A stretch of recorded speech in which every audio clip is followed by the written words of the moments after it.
Loads to fit in. Let's start in Atlanta, where we're just a couple of days away from England versus Argentina in the World Cup semi-final. Will England reach their first World Cup final since 1966? Well, it's within touching distance. Let's cross live to Atlanta now and join Gary Cottrell. Gary, very good evening. I'm guessing you're there. Both England and Argentina played 120 minutes in their quarter-finals. What sort of conditions do we expect them to have? Well, there's two reasons, I think, Mike, for everybody back at home, hello everyone, to be envious of me. One is that I'm in Atlanta for this semi-final. What a cracking match it's going to be. Such a privilege to be here. And the other is that I've got something here that you're all praying and wishing for over there, I'm sure, and that is a lot of rain. I know you're still suffering with the heat back there, and it is much cooler here in Atlanta than it was when England were here for the round of 32 against DR Congo. You can see there how it is absolutely chucking it down at the moment.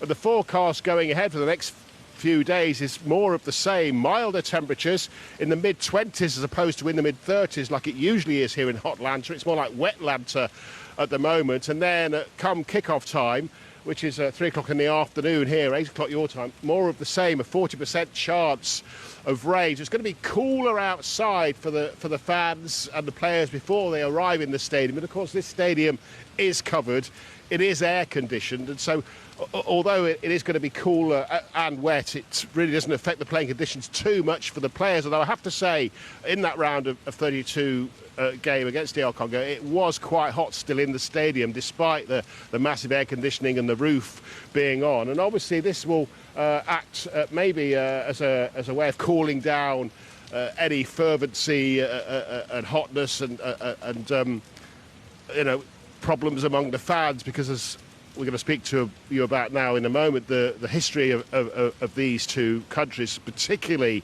the feelings among Argentinian fans that they don't particularly like England and England fans. So the weather, I guess you could call it nature's great crowd control system, might contribute as far as that's concerned. But yeah, very, very cool and very, very wet here at the moment, and continuing like that tomorrow and on to match day.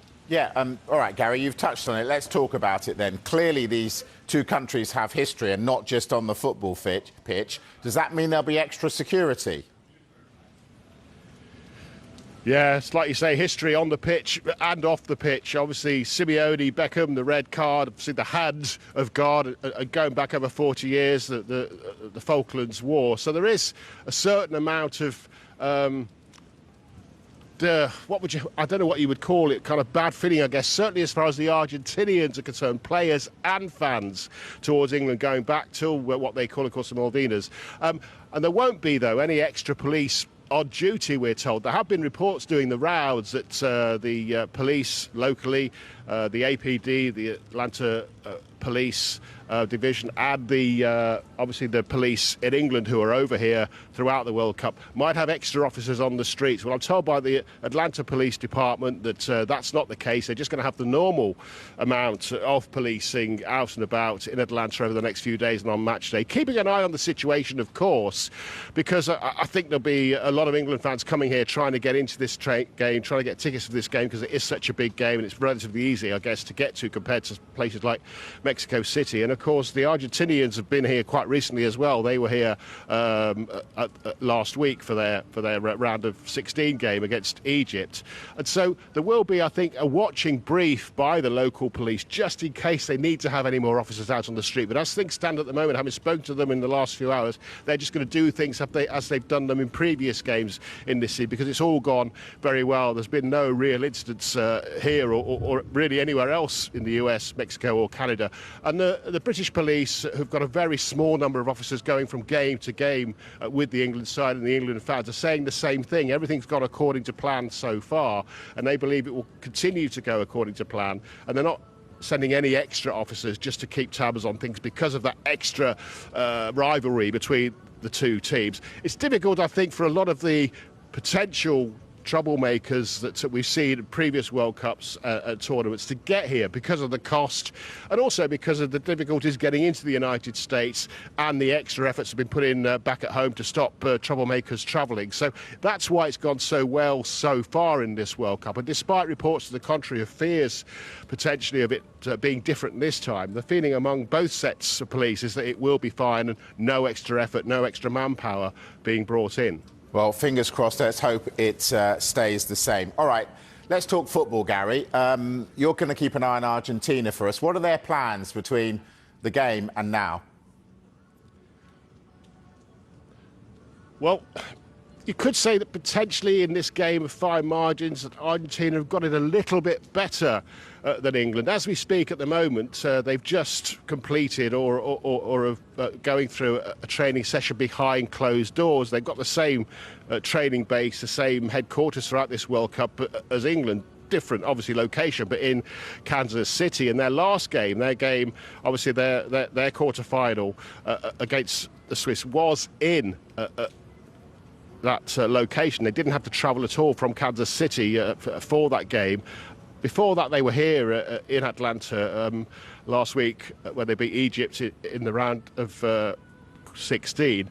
Before that, they were obviously back in Kansas City, and they've gone back to Kansas City. So their travel arrangements have been a lot easier than England's. Obviously, England have had to go to Mexico City and then to Miami and fly back to Kansas City after each occasion. So in this game of fine margins, as I say, potentially it's an easier run-up to the game for the Argentinians. They're not going to be travelling out here until tomorrow, a bit like England, and then they'll do their matchday -1 activities at this stadium behind me.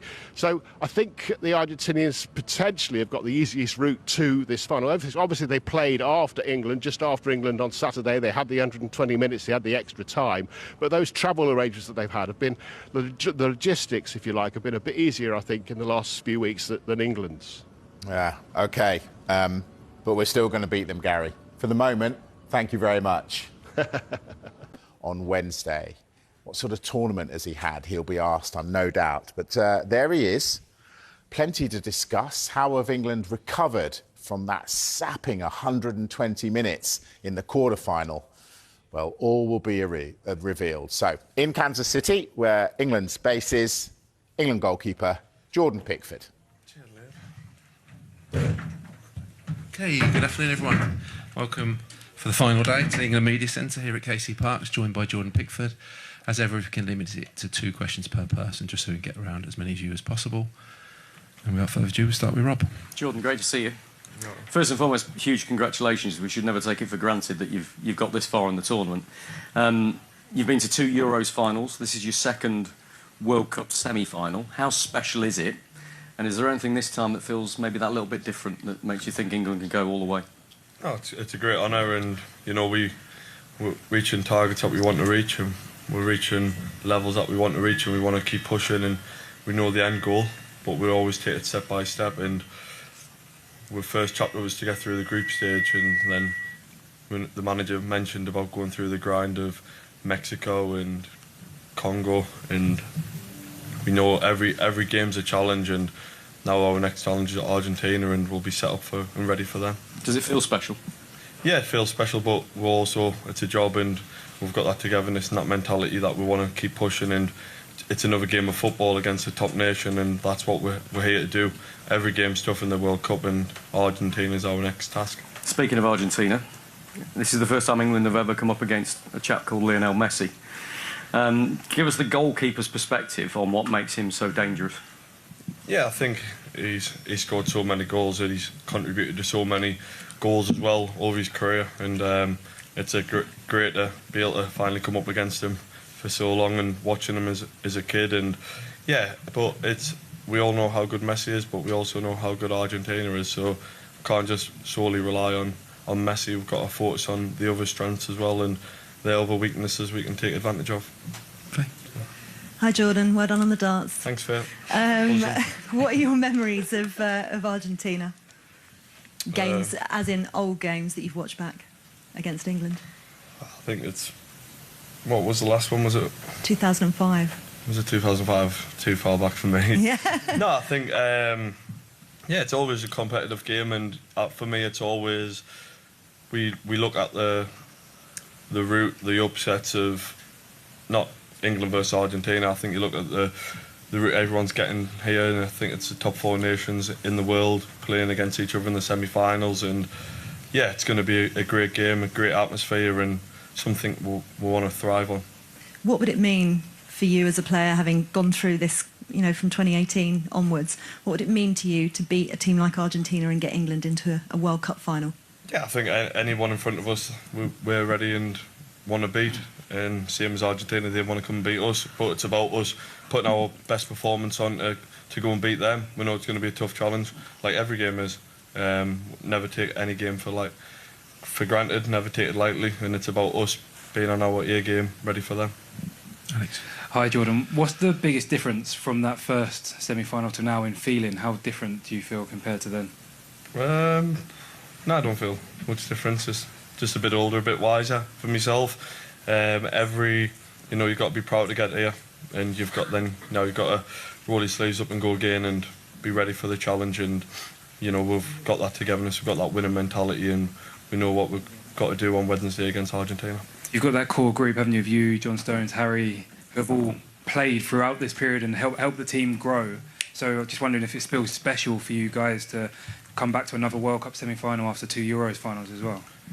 Yeah, I think for me it's as well. We were unfortunate in Qatar against France. I think we were the better side and didn't come out on top on that day. And we've got to take them moments and them moments in your career. Looking back at 2018, then 2 Euro finals as well. So you've got to take their moments and learn from them. And this is our moment to go and play against Argentina and hopefully come out on top.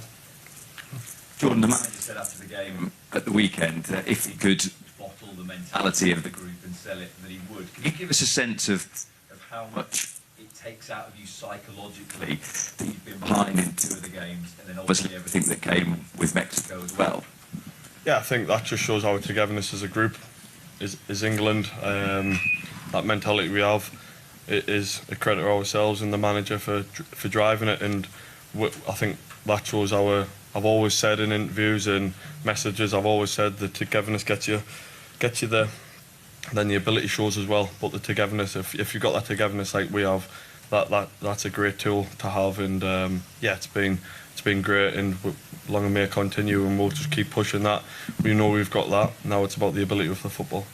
Talking of togetherness, ask you about one of the key members of the group. A new cult hero is emerging, Big Dan Burn, who has come on in the last couple of games. For the squad as a whole, how much has it meant to see him come on and do his bit in 2 big wins?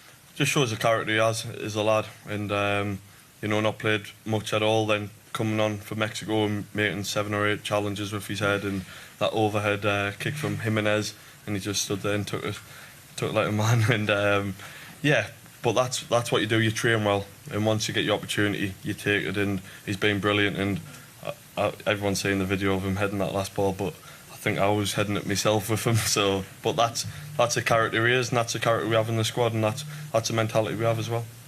Okay, we'll go middle row back. Blue t-shirts, thanks. And then we'll work our way forward. Thanks. Middle row, yeah. Thank you. Sorry, back middle. Yeah. Sure. Hey Jordan, Taylor Kaufman, KNBC9 in Kansas City. What was it like playing golf with Patrick Mahomes? He was on a photo shoot, and just to see another top athlete at the top of his game, and yeah, it was nice to meet him. A legend in Kansas and around the world of people like NFL, and he was just such a nice person and down to earth, and that's a credit to him and his family, and that's how people become successful. And what's your time been like overall in Kansas City? You guys have been here for quite a while now.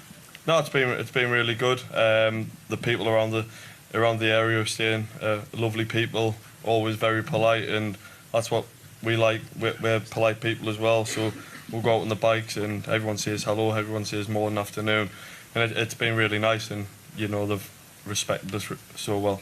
Thanks, good luck. Tom. Hey Jordan, Argentina have got quite a goalkeeper themselves in Martinez. He's someone obviously played a massive role in them winning the tournament last time around. He's someone we know well in the Premier League. He's someone who's antics at times have been quite successful. What do you make of him as a goalkeeper, and would you also employ those kind of tactics from a mind game perspective if it came to penalties or anything like that?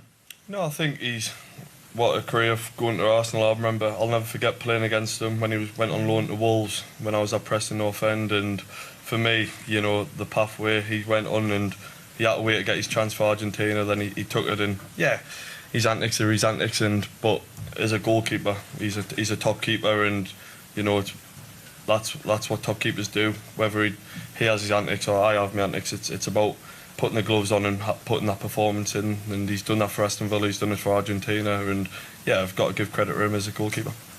And England versus Argentina, it's a game with a lot of history, even if it sort of predates when you know your time in the game. I think it comes with a lot of baggage for a lot of fans. World Cup '98, obviously '86. How do the current squad sort of put aside any of that history so they can focus on themselves going into this game? Yeah, I think it's just solely focus on us as England now, and us being at our best to beat another top nation, and it's us against them to get a place in the final. And it's a game of football, 90 minutes, 120 penalties. We're ready for anything, and it's us against them at the end of the day, and it's about who comes out on top, and we're fully prepared for that. Jordan, hello. I'm Catalina Barbot from Texas Sports TV, Argentinian TV. I want to know, there is a lot of people saying that Leo Messi is going to play against England for the first time, but also it's your first time playing against Argentina. And in our country, it's really special, this match. All the people are wondering this match. And I want to ask you if you are feeling any different emotional in the previous of this match about the rivalry in the history, also in World Cup matches? No, I think, yeah, I've said it earlier, I think us and Argentina and Spain and France are the top 4 nations in the world in the rankings, and we've all got the stage to get to the final, and this is us against them, and another great nation to play against, and first time playing for myself against Argentina, and yeah, what a game it's going to be, and it's about us beating them. And I want to know if you have been seeing and watching the Argentinian matches in this World Cup, and if you did, what concerns you the most about preparing this match? I've watched bits. We all know how good Messi is, but we also know how hard-working team they are. And yeah, it's about us, England, being prepared for Argentina, and that's what we'll do. Fox. Hi, Jordan. Alonso Cabral from Fox Mexico, Antigua Sports, Central America. About the Argentina-England rivalry. Lionel Scaloni said that he hopes it's just a football game and nothing happens around. Could you send a message to the fans, to the Argentinian and England fans, that it's only a football game, and because there's a lot of rivalry, and especially from the South American side, there's a lot of history in this match. Do you expect to be only a football game? And also, are you worried about the referees because all that's been said about Argentina's game in this World Cup? Yeah, I think it is just a game of football, and both passionate set of fans going there to watch a top-level game of football, and that's what football does. It brings fans together, it brings the nations together, and it's both proud nations. That's the key to it. We're both proud nations, but yeah, the football will do its talking, and regarding the referees, that's their job. We can't control that narrative, and it's about just focusing us on football. Thank you. Beautifully done that by Jordan.